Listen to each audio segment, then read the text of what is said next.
Hey there, it's Ben Housel here, and here in this video we're going to be having a look at how we create this split screen effect where we zoom into the footage in a couple of different ways. So we're going to be zooming in on one of the kind of four quadrants that you see here, and we're going to be doing that in such a way that the video that we're zooming into will either overlap the video in the background or that it will just kind of move that video to one side as well. So the first thing we need to do is go ahead and set up a new timeline and create our split screen. So before we get started here, we're just going to go to Window, Workspaces, and we're going to reset the default workspace just so we know we're looking at the same layout as we kind of work through things. And then we'll go to File, New, and Project. And we're going to be setting up a 1080p project, and I'm going to set this up at 29.97, and we'll call this Split Screen with Zooms. So once that's set up, we'll click OK. And then we're just going to drop down these 4 bits of skiing footage that we've got. And the aim is that basically when a piece of action kind of swings into shot, we're going to zoom in on that particular shot. So we'll grab the footage here. And this footage comes from Colin, who kindly donated this footage along with the question of kind of how you would go about doing this. So I'm just going to stack all of these up, and we'll just minimize this a little bit up here. It doesn't really matter which order we've got these in. So we've got these 4 stacked clips up, and we can hold down Shift, Command, and minus just to lower the height of the timeline here, just to be able to see the clips a bit better.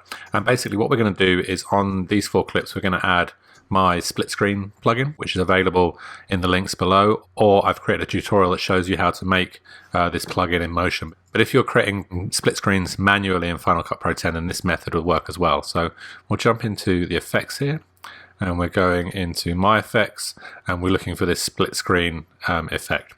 And we'll drag across all these clips and then just double click, and it will put them all in the top left corner, which is the default. And then we'll just put each of these in a different corner. So we're setting the scale to 50%, and we're going to go from top left to top right. Just place the playhead here, and then to bottom right, and then to bottom left. So you can see it's super easy to set this up. Now I am going to just scrub through this footage here. Then I'm going to trim this clip down a little bit. We'll just move it back, and I'm going to select all 3 of these clips and just drop the volume down. We don't need that for this particular example. So we've got all our clips in the split screen. I'm going to trim them down at the end here so they all kind of match up, and we can use Alt and the right square bracket to do that. And because they're all selected, they'll just trim at the same time. And I'm going to duplicate this. So we're going to look at how we do this in a couple different ways. So I'm just selecting all those clips and holding down Alt as I drag them to a new spot in the timeline. So now that we've got this kind of second set of clips, we're going to group these together, and we'll hold down Alt and Tap G, and that will create a compound clip. And basically what that means now is all these clips are kind of grouped together in one individual clip on the timeline, one grouped together clip. So this is kind of the easiest way of doing this, and we're going to jump into my generators up at the top left, my titles. And in my titles I've got this kind of basic punch-in effect, and if we drop this onto the clips here, then basically what this allows us to do is to kind of zoom in to the clips, and we'll just zoom in on our timeline a little bit here. So you can see if we play this through, it's basically going to zoom in onto the timeline, and we can just change the position that we're centering on. So if we move this to the right, we can increase the zoom a bit more, and we can just get this in the right position. So you can see basically now we're going to play through, and it's going to zoom in to a bit of that clip. And the nice thing about this is that it's really easy to move around. So once we've got that punch in selected for that top right area, we can move through, and we'll find an area that kind of moves a bit more nicely. So this is kind of nice over here. We've got the skiing, so we'll move this across here, and it will be then that it will zoom in to that particular part of the screen. And we can lengthen this or shorten this, so we can have a shorter kind of zoom in. And we can also, obviously, if I hold down the Alt key and duplicate this, we can change the kind of position of this. So we'll move back, and we want to catch this little bit of skiing in front of the camera here. And so we'll bring the punch in back to this spot, and then we'll just reposition that So it is moving across to the bottom left, and now it will zoom in on that particular spot. Okay, so basically we can zoom in really easily with this punch in on any one particular part of our screen. Now the disadvantage of these adjustment layers, as has been pointed out to me, is that they don't keep the resolution when you're actually zoomed in. So I'm going to take this compound clip, I'm just going to duplicate it along the timeline, and if we come along the timeline, then the way that you would sort of want to do this if you are wanting to kind of keep the quality of your videos when you're zoomed in, to keep them nice and sharp, is to actually keyframe them. So we're going to come up to our inspector, to the video options here. I'm going to close down my effects on the right there and just double click at the top of my inspector so that this fills up the whole right hand side of that screen. And I'm going to add a keyframe for the position and scale. So that's locked this position here. And then if we come ahead in time, we can basically zoom in here. So I'm going to scale this up to 200%. And then we can adjust this. So basically, if I type in 960, it's going to move my clip across to one side. And if I type in 540, so these are basically half of 1920 by 1080, it's going to move it to the other side. So you can see we've moved there up down to the bottom left by typing in those numbers. So if we right click here and show our video animation, you can see the keyframes that we've got there for kind of zooming in on that particular point. And then to come back, we would add a keyframe here and here. And now basically when we come ahead in time, if we change the scale back to 100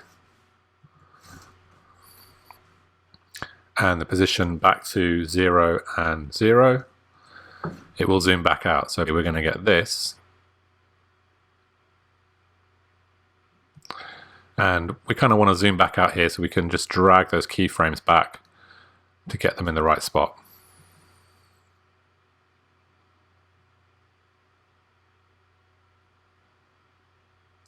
Now you'll notice one little strange thing that's happened here where we've seen a little bit of that black edge as we're zooming out, and the reason for that is that these keyframes are set to smooth rather than linear. So if I drop down my menu here and just go to position, okay, if I right click on these, I can change them from linear to smooth really easily. And this is much easier than doing it in the viewer. We can actually kind of come up here and bring up our transform tools and right click on these spots and make it to linear, but actually it's a little harder to grab them, especially when we're bouncing between the same spots. So now that should fix it. So we're going to zoom in and zoom out. So let's look for another piece of action here. So we'll zoom in here on the top left when we kind of get this nice little selfie shot. Okay, so I'm going to add a keyframe for the position and the scale. I'm going to come ahead in time and I'm going to add a keyframe for my position and scale here. I don't need to, but then we'll type in 200, and I believe this will be 960 and minus 540. You know you've been working with Final Cut Pro too long when you've got these numbers in your head. So now we're going to zoom in on that top left hand area. And again, you can see we've got that curving of that animation. So I'm going to right click here and change those to linear. And then we just get a nice smooth cut to that particular point. And then again, we can add position and scale keyframes, come ahead in time and change these back to 0, 0, and 100. And we'll zoom back to the middle. And then we also need to just change these to linear as well, so that we get that nice kind of linear motion. So you can see we get a little zoom in there.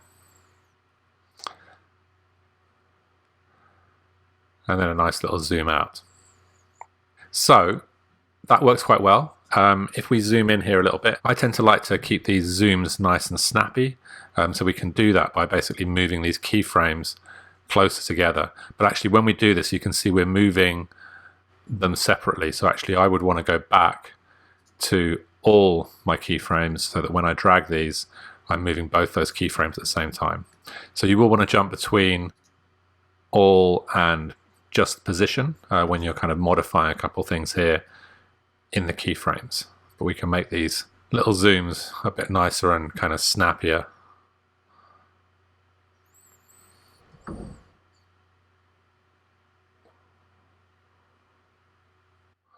And doing it this way with the keyframes keeps that resolution and keeps that quality of the video when we're zooming in on it.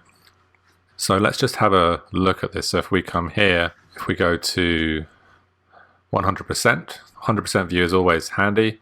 We can see that this is generally nice and sharp. If we come back to the previous spots where we kind of zoomed in, you can see this is not as sharp. So basically it's a little bit kind of softer around the edges because we've got that scaling of the adjustment layer rather than the scaling of the actual clip, which, to be honest, for a kind of very quick zoom in might not make that much difference. Once it's rendered out and everything, you probably get away with it. But if you're kind of worried about the quality, then you definitely want to use the keyframes rather than the adjustment layers to do that. So the last example we're going to give here is I'm going to just zoom out here a little bit to these first clips, is that I want these zooms, as we kind of make them, to overlap the clips in the background. So rather than us getting this kind of quick zoom in, which moves and kind of budges all the other clips to one side, we actually want to get the clips to kind of overlap each other. So to do that, first of all, I'm just going to do Command and G on each of these layers just to make them into a connected clip. And what we're going to do here is we're going to use a mixture of the blade tool and the position tool to kind of jump these clips out of place. So we'll come in here. Let's see what we've got. So this is the top right clip. So I think I want to kind of catch that skiing in there. So I'm going to grab my blade tool here and here. And then I'm going to grab my position tool, and I just used B to bring up the blade tool before. I'm going to use my position tool and just pull this up, and we're looking for the yellow markers that are going to snap that into place. So basically we have the same clip there. Nothing will change. We've just kind of moved that from the main storyline. So if we zoom in here, you can see now basically when we select this clip and we scale it up, so I'm going to add a keyframe here for the position and the scale at the beginning here, and then we'll zoom in to 200%, and we'll go for -960 and -540. And that will place that nice and big on screen. So basically you'll see, instead of us moving those other clips, it's basically going to overlap those other clips, which, depending on how you're wanting to edit things, may be something you want to do. So you can see if we right click here and go to show video animation, we have that same problem, and we need to go to the position and just right click on both of these and change them to linear. Okay, so now we won't get that kind of weird revealing of the black edge of our clip. And then we can come here towards the end. We can add a keyframe for our position and our scale. And then we'll come to the last frame. So I'm just going to come to the end and then back one. And then we'll change the scale to 100. And we'll change the position to 0 and 0. So we're back in that top right corner. And again, we'll need to just right click here and make these keyframes linear. So I'm just going to zoom out from the height of this timeline here just so we can see the clips here. But basically one of the nice things that we can do here, because we're keeping everything in the main timeline, is that each of these clips is independent. So if I, for instance, come here and I want to speed up part of this clip, so maybe we've seen a bit of this clip on the bottom right here that we want to speed up. So I can grab a range, I can go to speed, I can make it twice as fast, and it's not going to bump my other clips out of position, so I'm not affecting the kind of location of this zoom or anything like that. So we've got a bit of different control over the kind of way the clips work. So for instance, we've got this skier coming in here, and maybe I want to just slow things down just a touch beforehand so that we get this to match up with that cut then to that next shot. So now if we grab the blade tool, I'm going to slice here and grab my position tool and just pull this up. In theory we don't need to do this top one, but we will anyway, just to kind of keep things consistent. I'm going to come to the beginning here. We'll do the same thing, so we'll add a keyframe for the position and the scale, and then we'll come ahead a little bit in time. We're going to zoom in at this point, so I'm going to type in 200, and we'll type in 960 and 540. That's going to bring that up to the middle. I'm going to right click here to show my video animation. So we're zooming in there nice and quick, maybe a little too quick. Okay, and then that's zooming in. We need to come to our position and just right click here and make those linear. Nice. So then we're zooming out, and actually we can add a keyframe here, and then come to the end, and then just use the left cursor to come to the last frame of that shot. We'll type in 100, 0, and 0, and then just right click on both of these to make them linear again.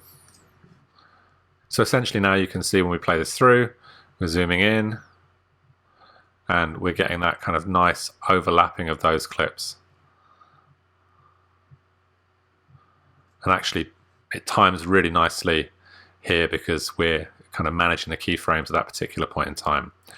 So what if I want to make changes to this clip? So the first thing is I want to kind of keep an eye out on where my keyframes are. So if I show my video animation here, if I want to trim this clip at the beginning, maybe move it away from this edit point, I want to make sure I keep those keyframes away from that. And then I can use my trim tool, just trim it down. And then to change this edit point, I want to use I'm using my selection tool or my position tool to change this one. And then here I want to use my trim tool to actually trim this to that spot. So always kind of test these after you've done them. That's going to zoom out. That's going to zoom in, and we've got this kind of seamless setup again. So now I can click here, right click, show my video animation, and bring those keyframes a little bit closer to the beginning of that cut there. But yeah, you want to be mindful that if we leave the keyframes outside that trimming area, then we could run into trouble here.